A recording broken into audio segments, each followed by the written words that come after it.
Screen पर दिख रहे इन वाक्यों को देखें।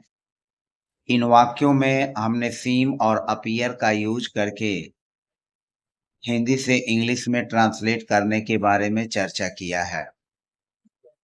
इन सभी प्रकार के वाक्यों में या तो हम सीम का यूज करेंगे या तो अपीयर का यूज करेंगे और इन दोनों शब्दों का अर्थ होता है प्रतीत होना, लगना या लग रहा या प्रतीत हो रहा है। और ऐसे वाक्यों में इनका यूज प्रेजेंट में होता है, न कि कॉन्टिन्यूअस में। अर्थात सीम और अपीयर ये दोनों वर्ड्स ऐसे हैं जिनका उपयोग इन वाक्यों में कॉन्टिन्यूअस सेंस में नहीं होगा, भले ही वाक्य हिंदी वाक्य कॉन्टिन्यूअस में दिख रहा हो। तो आइए एक एक करके एग्जाम्पल के माध्यम से समझते हैं। पहला वाक्य है, रामू एक अच्छा लड़का है, वह बुद्धिमान भी प्रतीत होता है। अब इस वाक्य के सबसे अंत में यहाँ आया हुआ प्रतीत होता है, और प्रतीत होना के लिए हम सीम और अपीयर इन दोनों का यूज कर सकते हैं। या तो सीम का यूज करें या तो अपीयर का यूज करें, और दोनों की मीनिंग होगी प्रतीत होता है। क्योंकि रामू एक अच्छा लड़का है, यहाँ पर रामू सिंगुलर सब्जेक्ट है, तो यहाँ पर लिखेंगे Ramu is a good boy. Ramu is a good boy. और फिर कहा जा रहा है कि वह बुद्धिमान भी प्रतीत होता है, तो इसको लिखेंगे ही, और अपीयर में यस जोड़ देंगे तो he appears. He appears intelligent. He appears intelligent. वह बुद्धिमान प्रतीत होता है। अब एक चीज यहाँ पर ध्यान रखने वाली बात है कि ही अपीयर्स इंटेलिजेंट और ही अपीयर्स के बाद हम टू बी का भी यूज कर सकते हैं, तो he appears to be intelligent. He appears to be intelligent. He appears to be intelligent. तो इस प्रकार से Ramu is a good boy, Ramu एक अच्छा लड़का है। ही अपीयर्स इंटेलिजेंट या he appears to be intelligent, या he seems intelligent, he seems to be intelligent. Mister Sharma 60 वर्ष के हैं, परंतु वे अधिक जवान प्रतीत हो रहे हैं। तो अब यहाँ देखें, यहाँ है प्रतीत हो रहे हैं, और लग रहा है कि वाक्य कॉन्टिन्यूअस में है, लेकिन यह वाक्य कॉन्टिन्यूअस में नहीं है। मिस्टर शर्मा 60 वर्ष के हैं। Mister Sharma is 60 years old. फिर क्या है, परंतु वे अधिक जवान प्रतीत होते हैं। बट अब चूंकि यहाँ वे सिंगुलर है, तो यहाँ पर लिखेंगे ही, और फिर हो जाएगा ही, और ही के बाद सिम्स का यूज यहाँ पर करते हैं हम। सिम्स, ही सिम्स यंगर। ही सिम्स यंगर।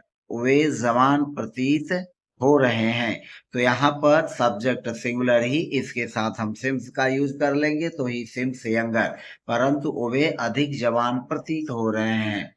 अब यहाँ पर हम ही अपीयर्स यंगर या अपीयर्स टू बी यंगर या ही सिम्स टू बी यंगर का भी यूज कर सकते हैं। तीसरा वाक्य है, सोहन अच्छी तनख्वाह नहीं पाता है, लेकिन वह अपनी नौकरी से संतुष्ट लग रहा है। यहाँ पर भी है लग रहा है, यह दिखने में वाक्य कॉन्टिन्यूअस है, लेकिन यह कॉन्टिन्यूअस नहीं होगा, यह प्रेजेंट इंडेफिनिट में ही होगा। तो Sohan does not get a good salary. Sohan अच्छी तनख्वाह नहीं पाता है, लेकिन क्या है, लेकिन वो अपनी नौकरी से संतुष्ट लग रहा है। But he appears satisfied with his job. तो वे हकीकत में धनी नहीं है, तो इसको लिखेंगे दे दे आर, और फिर हो जाएगा not. They are not really, they are not really rich. हकीकत में, वास्तव में। They are not really rich. वे वास्तव में धनी नहीं है, हकीकत में धनी नहीं है। बट लेकिन, दे सीम, दे सीम रिच। दे सीम रिच। लेकिन वे धनी प्रतीत होते हैं या वे धनी लग रहे हैं। But they seem rich. पांचवा वाक्य है वह अच्छा पढ़ा लिखा लग रहा है, या इसको ऐसे भी कह सकते हैं वह अच्छा पढ़ा लिखा प्रतीत होता है, लगता है। इसको लिखेंगे ही और फिर हो जाएगा seems। he seems well educated। he seems well educated। वह अच्छा पढ़ा लिखा प्रतीत होता है। he seems well educated, या हम इसको ऐसे भी लिख सकते हैं he seems to be well educated। he seems to be well educated। वह अच्छा पढ़ा लिखा प्रतीत होता है। वह ईमानदार लग रहा है परंतु है नहीं। इसको वह ईमानदार लग रहा है, यहाँ लग रहा कंटिन्यूअस सेंस में है, बट लिखेंगे प्रेजेंट इंडेफिनिट में। तो he appears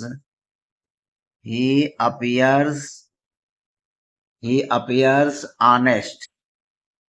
he appears honest, वह ईमानदार लग रहा है, बट ही इज नॉट, परंतु है नहीं। तो इसको लिखेंगे बट ही इज नॉट, लेकिन वह है नहीं। वह ईमानदार लग रहा है लेकिन है नहीं। ही appears honest but he is not, या इसको ऐसे भी लिखेंगे ही seems honest, he seems honest but he is not, but he is not है। वह बहुत अधिक धनी नहीं लग रहा है।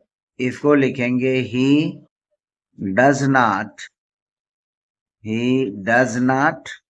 seem very rich। he does not seem very rich, या he does not appear very rich। Next sentence है ये सेब शायद मीठे नहीं हो सकते हैं, वे कच्चे प्रतीत होते हैं। तो इसको लिखेंगे ये सेब, यह हो जाएगा these apples may not be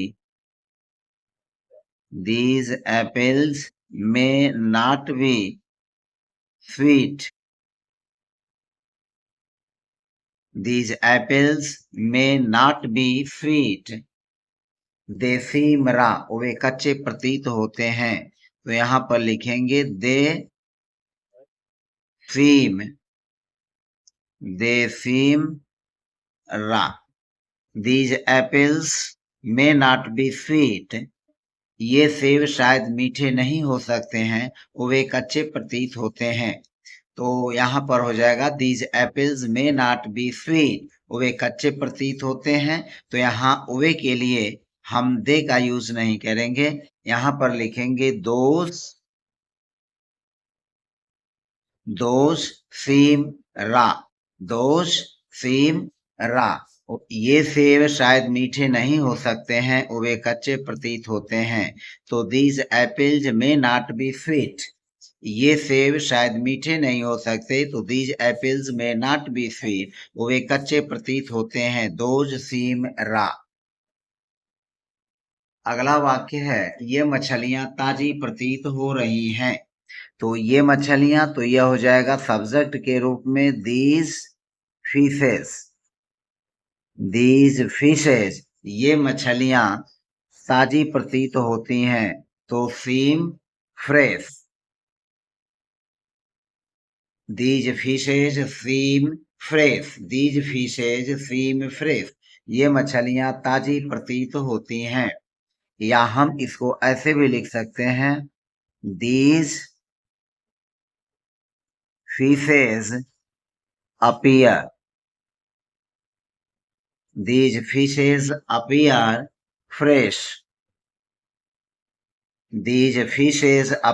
fresh, ये मछलियां ताजी प्रतीत हो रही हैं। यह लिखावट मोहन की लग रही है, तो यह लिखावट इसको लिखेंगे this hand writing, this hand writing, यह लिखावट, दिस हैंड राइटिंग, यह लिखावट सेम्स लग रही है, seems to be Mohan's, this handwriting seems to be Mohan's, this handwriting seems to be Mohan's। तो इस प्रकार से हमने 10 सेंटेंसेस के माध्यम से आपको सीम और अपीयर इन दो वर्ब्स के यूज के बारे में जानकारी दी। मुझे पूरा उम्मीद है कि आपने इस वीडियो के माध्यम से सीम और अपीयर के यूज को अच्छी तरह से सीखा। यदि कोई शंका हो तो आप हमें कमेंट में लिख सकते हैं। मिलते हैं नेक्स्ट वीडियो में, तब तक के लिए बाय बाय। यदि आप मेरे चैनल पर नए हैं तो प्लीज चैनल को सब्सक्राइब कर लें और घंटी को दबा दें ताकि आपको मेरे वीडियोस के नोटिफिकेशंस मिलते रहें।